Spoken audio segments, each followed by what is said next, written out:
Hey guys, it's Jay, and today I want to talk to you a little bit about PlayStation VR. And to be honest, I'm really excited about PlayStation VR, so I could go on for hours about it, but rather than doing that, I think I want to split this up into multiple videos. So my next several videos are going to be pertaining to PlayStation VR. If that's something that interests you, then be sure to check those out. If it's not, then you might want to skip my next few videos because that's going to be the main topic of each one of them. And so for this particular video, I want to talk about E3 because E3 is coming up next month, and to be perfectly honest, I feel like there's not a whole lot to look forward to at E3. Nintendo's barely even going to be there. The next Call of Duty doesn't interest me at all. I've never really liked the Battlefield series, and aside from No Man's Sky, there doesn't really seem to be a game out there that I hear a whole lot about or is piquing my personal interest that is not pertaining to VR. So I feel like this is an opportunity for PlayStation to really dominate E3 and show off their VR and get a lot of hype going for it just 6 months before it launches. And so there's a few things in particular I really want to see from them, and I want to go and cover that now. So first of all, I'm done with technical specs. I don't want to hear about pixels, I don't want to hear about head tracking, I don't want to hear about what your VR is capable of, because you've covered that ad nauseum. I don't need to hear how much it weighs, I don't need to look at how pretty it is or anything like that. What I want to hear about is the actual content. What are you going to provide me with if I pre-order, which I plan on pre-ordering it, if I pre-order a VR headset? What can I actually expect to get with it? And I'm talking games here because there's very little known about the games coming out. We have a list of titles that have been announced, but not even all the titles have been announced yet. And of the titles that have been announced, we haven't really seen much. I've been spending the last couple of weeks looking all over the internet at articles, at podcasts, at videos, covering these games, even talking to the developers of the actual games themselves.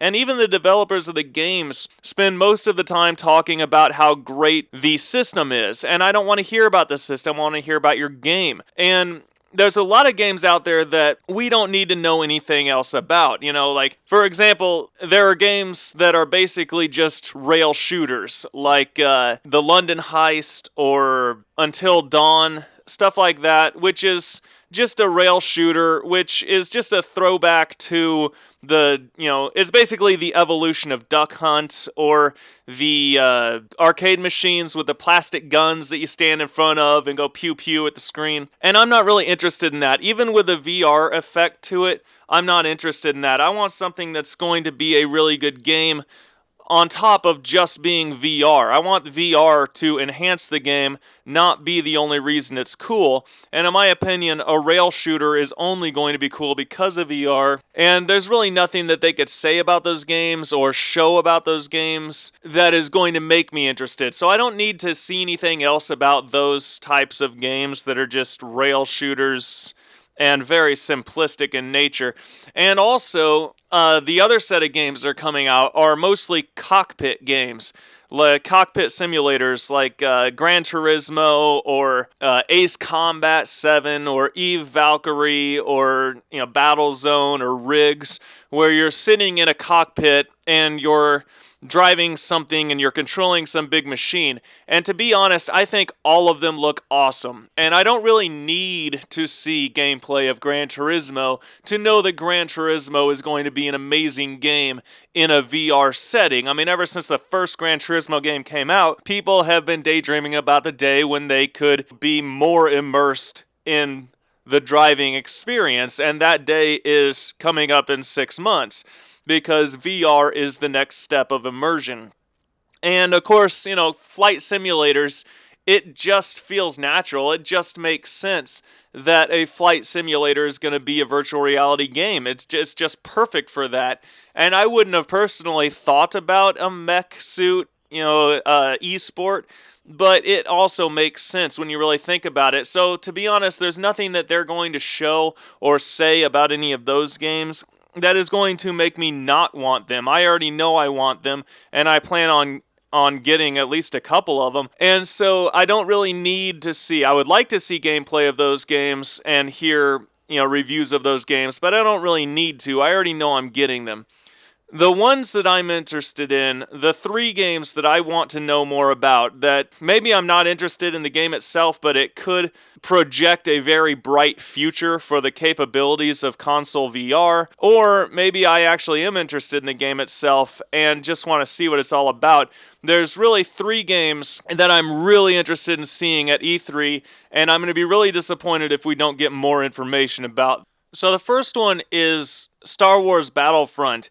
And I'm intrigued by this game for several reasons. Number one, it's a major developer. You got DICE is developing it, EA is publishing it, it's got the Battlefront licensing, and if you don't know, Star Wars Battlefront is basically the Battlefield series with a Star Wars skin on it. So, while I'm not a big fan of Battlefield, and I didn't really care for Battlefront, I do definitely want to see how well it translates to VR, or if they even do it in VR, or if it's even Star Wars Battlefront. Some people are speculating that it might be some kind of series of training missions, or, just like a flight simulator, like it's Eve Valkyrie with Star Wars skin, or something like that, which would still be really cool, but it wouldn't be Battlefront. And so I'm really interested in seeing how this one works out and how much they're actually able to port over to VR, because my favorite games are first-person shooters and role-playing games. So if they can make a good version of Star Wars Battlefront, a legitimate version of Star Wars Battlefront, in VR, then that opens the door for the future and maybe getting Battlefield 1 ported over, or Call of Duty, or Killzone, or some of these other first-person shooters that I would actually be more interested in than Battlefront. And ultimately, to me, it's something very interesting to find out exactly how close to Battlefront this is going to be, because it'll show what VR is actually capable of right now. And also, I would really like to see it succeed, because I want companies like EA to be interested in VR and to keep making, major titles for VR. And the second one I've got my eye on is Final Fantasy XIV. I really want to see real gameplay of this game, and I want to hear reviews of this game.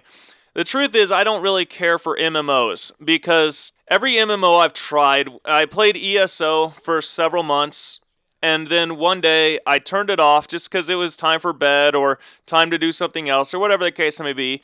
And then the next day I was like, I'd rather do something else. And the day after that, I'd rather do something else. And that just kind of continued, and I just lost interest. It wasn't that I didn't enjoy the game while I played it, I just didn't have a desire to turn it back on after, a few months of playing it. And the same thing happened with The Division, except it happened much sooner. It was just a couple of weeks where I was playing The Division, and I went from I can't wait to get home and play The Division again, down to, I'd rather do something else pretty quick. So I'm not really interested in Final Fantasy XIV because I just can't wait to play the game. I'm more interested in how well they can port it over. How well are they able to take an MMO RPG and put it in VR? Because that, again, will open up the floodgates for a lot of other games that I have previously just assumed would not be possible, but would really love to see. Games like Elder Scrolls, Fallout, Dragon Age, stuff like that.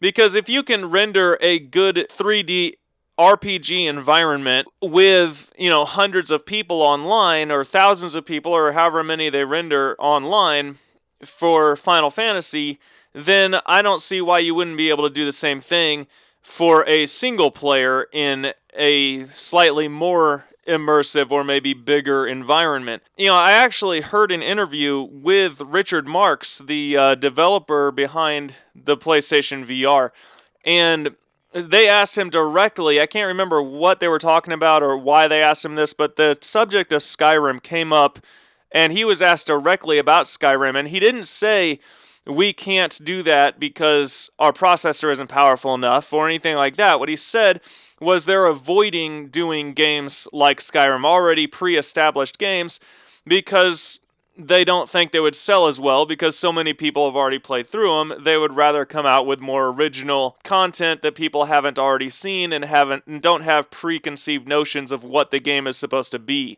And so that was interesting to me. Like, he actually said that they will look into things like Skyrim and, other like highly desired games after the initial launch of the system, when more people have bought it and people that would be interested in those games are ready to start throwing money at it. So again, seeing how Final Fantasy works out on PSVR is something I'm very interested in. I don't know if I'll buy it, but I might. I might buy it just to find out how excited I should be about, 2 or 3 years from now getting a possible port of Skyrim or the next Elder Scrolls game, whatever it may be, or even Fallout 4 or something like that, into a VR environment. And the game I'm most interested in seeing at E3, primarily because I don't feel like we've really seen anything of the game, but what little we have seen looks fantastic, is Robinson the Journey. And I feel like this has the potential to be a true system seller. Like, this could be the franchise game. When you look at it, this is the game that has the graphics. Now, obviously, the graphics are not as good as something like Metal Gear 5 or Witcher 3 or something like that, but you can't really hold VR graphics to the same standard you hold regular console graphics to, because it's processing so much more environment. And it doesn't look as good as something is going to look on the Vive or the Oculus, but again, the computer has always had better graphics. The computer has always and will always have better graphics than consoles have. But when you compare Robinson the Journey to its peers on PSVR, it stands above the rest in terms of graphics. And on top of that, it's got an amazing environment. I mean, Jurassic Park 3 was not a very good movie. But it did set a really cool environment where you're running around in this jungle island surrounded by dinosaurs. And I can't imagine, how cool that would be, assuming that you're actually not in any physical danger. I don't know a single person that you could say, hey, would you like to be, running around an island filled with dinosaurs without being in any real personal danger? I can't imagine anybody saying no to that. It's just kind of a really cool idea. And it seems like they've done a really good job of building that into Robinson. The only issue I have with it is we haven't seen any real gameplay. I want to see people playing the game for 15, 20 minutes at a time, really get an idea for the type of game that it is. I believe it's going to be a survival game. But, how big is the world? Is it really open world? How much control does the user have? And, what is the real point of the game, aside from just trying to stay alive on this island and find your family again? I really want to know more about this game. And, what we've heard so far is really, really good. We just haven't heard much of anything, and so we need to see more of that. And I think that is a game that could really, spark a lot of interest in PlayStation VR just 6 months before its release. So thanks for listening and watching. I hope you enjoyed the video. Like I said, my next couple videos are all going to be pertaining to PlayStation VR, so if you're interested in that, be sure to subscribe so you don't miss out on those, or just check the channel periodically so that you don't miss out on those. Let me know what you're looking forward to at E3 in the comments section. Are you interested in PlayStation VR? Why or why not? I'm really looking forward to starting a conversation about this. I want to know what everyone else's thoughts are, and goodbye.